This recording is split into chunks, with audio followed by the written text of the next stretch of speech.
Senegal's democracy is in limbo as the nation remains in a state of uncertainty about when the president's term will expire and when the next election will take place. Excluded opposition presidential aspirant Thione Niang shared his insights about the road to Senegal's next election in an exclusive interview with Vimbai Mutineri Epeyong.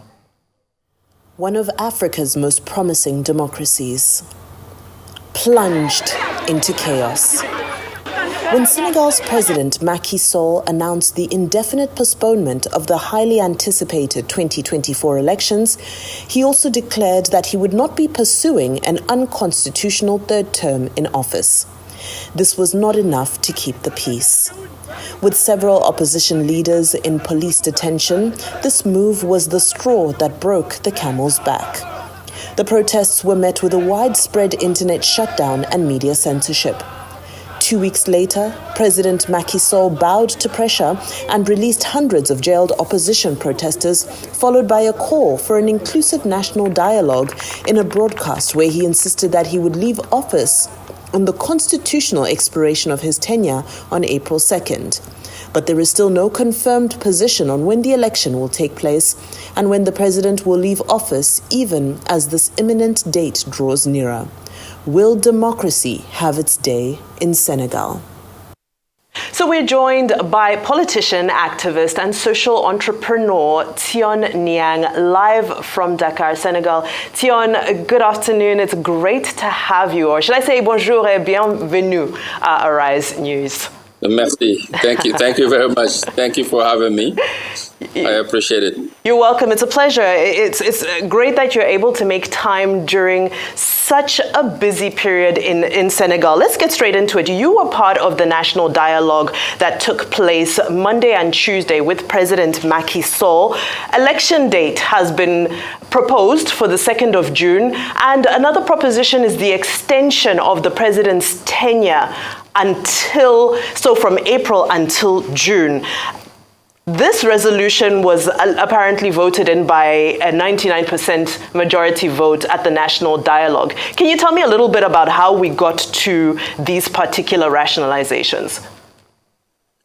Well, the president here called for a national dialogue, as you talked about earlier, to ease tension in the country, but also to allow all different parties to get together and bring their opinion to where we should go first to choose the date of the elections, but secondly is to after April 2nd, what is the next steps? Meaning, is the president going to be the one taking care of the interim, or are we going to have to find somebody else to do it? Or should we do the elections even before April 2nd, so that way the new president will take in office before the president's term ends, which is on April 2nd. So, as you know, when the president called the conversation, a lot of the opposition came to the meeting, but majority of those who already accepted their candidature, which is the candidature was already accepted by the Constitutional Court to be one of the final group of the people that were supposed to compete for the presidential elections.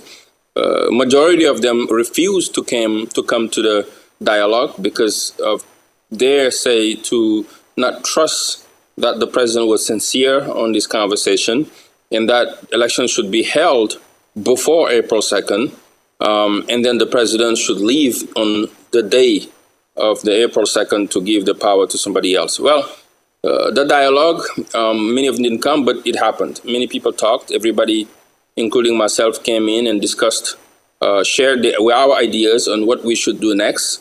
After the first day, the second day, there was commissions that are proposing for the elections to be on June 2nd. In the propositions also, there's things that came out as who's going to take care of the interim from April 2nd to June 2nd, if that's confirmed by the president and also after by the Constitutional Court, then it will be on the table. Right now, it's just what we've drawn from the from the debates were just conversations. They are not really the final thing right now. They are the propositions that come out of the debate, and the president should, propose from there, decide what he will take to the Constitutional Court, and the final word will come out from the Constitutional Court.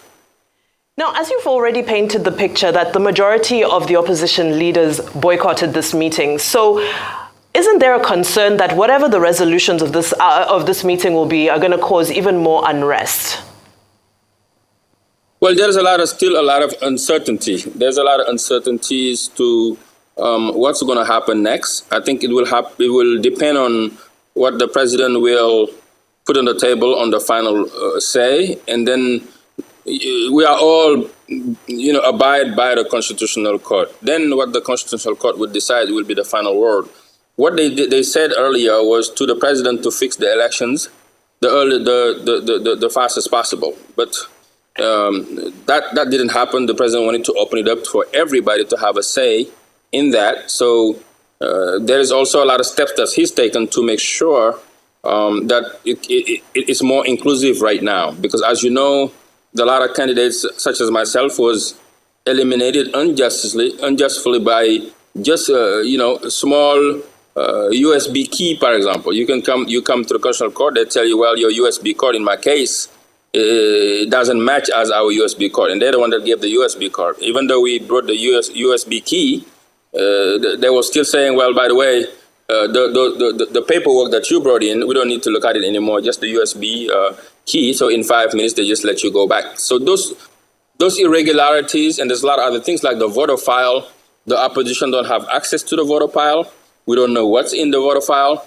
The third point also is that the main opposition leader here, his name Ousmane Sonko, is still in jail, and he was not accepted also by the court to participate in the elections.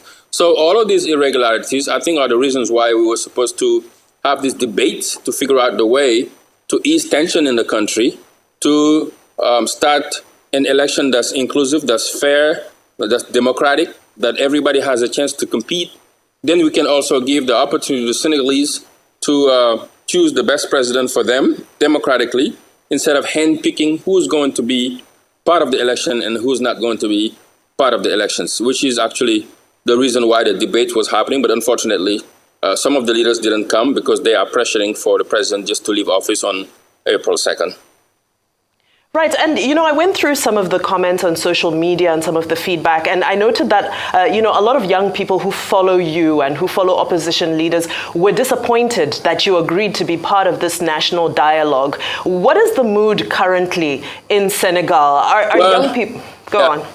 I definitely understand that, because a lot of young people here, they have a legitimate fight because of what's been going on in the country. We are living in a very particular situation. They're calling for change. That's very legitimate. We all need the change.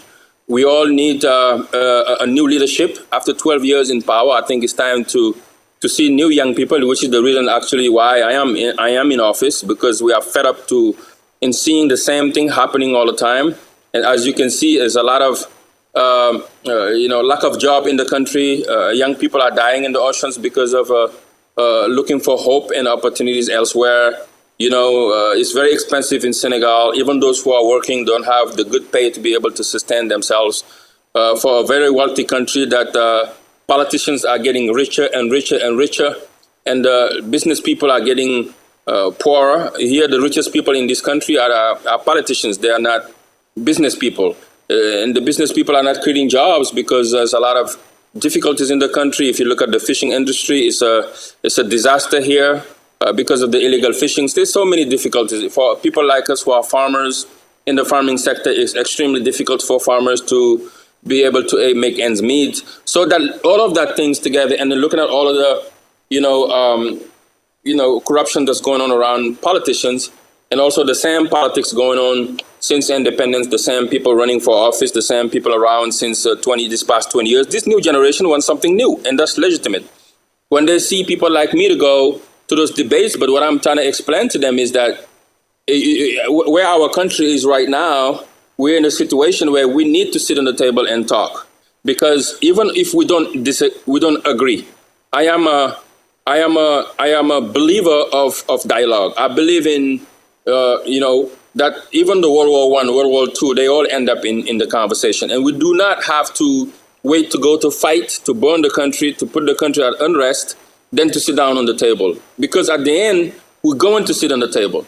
And to me, what I disagree on, I don't disagree on the streets. I don't disagree on going and fighting against police and etc. But if the head of the country is calling for a debate, this is the best platform for me to go there and share my ideas and talk about what I disagree on and propose something that can bring the country, to the middle so we can avoid the unrest and find the best solution that the president has to go. We all said it and we all agree on it. And I don't agree a lot on the Senegalese, the current government's, policies and the way they're running the country. But I, for the greater good of our country, went to that debate so we can have a space. We cannot leave the space empty. And that's what happened. Because most of us, if we leave the space empty, they will run the country. They will make the decisions without our say. So this is why I'm telling young people, I understand you're frustrated. I understand some of you guys disappointed because you want us all to boycott it. But if we all boycott and they stay again in power again, we're still going to be at the losing end, And if you just allow me to interject at the moment, I mean, your dissent is very apparent. But my question is it possible for a free and fair election to hold, given this picture that you painted? Whenever the election takes place, how legitimate is it going to be? Well, that's the really hard question. Everybody knows that already now it's not free, it's not fair, it's not inclusive. But the majority of the country, what they're saying now is that, okay, let's just go to elections right now, even if it's not fair, even if it's not, inclusive, even if it's a lot of irregularities. We just got enough of this president, just get rid of him, and then the next president will come and deal with all the irregularities. But the 19 candidates that was already chosen, everybody knows the way they were chosen and the way the other people were disqualified, even themselves knows that there's too much irregularities. Plus, on top of it, the president spoke when he started to stop the elections that there is some alleged corruptions that was put into the names of few names of the judges that are supposed to be ruling or taking care of this election, the Constitutional Court. If there is supposed to be some corruptions that some judges were given money to let some people in and some people out and etc., those things needs to be cleared out. Now, because of the urgency of the people to want elections right away so they can get rid of this government, makes it very complicated to go to the details to figure out what's going on, to figure out what are the real issues before we go into elections. If it was in me, I would have figured out what are all of these problems to fix it so we can go to a free and fair elections. But if we have to go to election now, there's already candidates that was already chosen by the Constitutional Court, and there's discussions that they should open it up for other candidates that can make it, like Ousmane Sonko, who's the head of the leadership, the opposition leader, normally who should be freed in a few days or so, because the president says he's going to put an amnesty law that's going to give him the freedom to also to try to participate in the elections. So there's a lot of unknown right now going on that we will know hopefully in a few days. And today at the ministry meeting with the president, he decides to launch the amnesty that's going to go to the assembly very quick so they can have a freedom for the opposition leader. All right.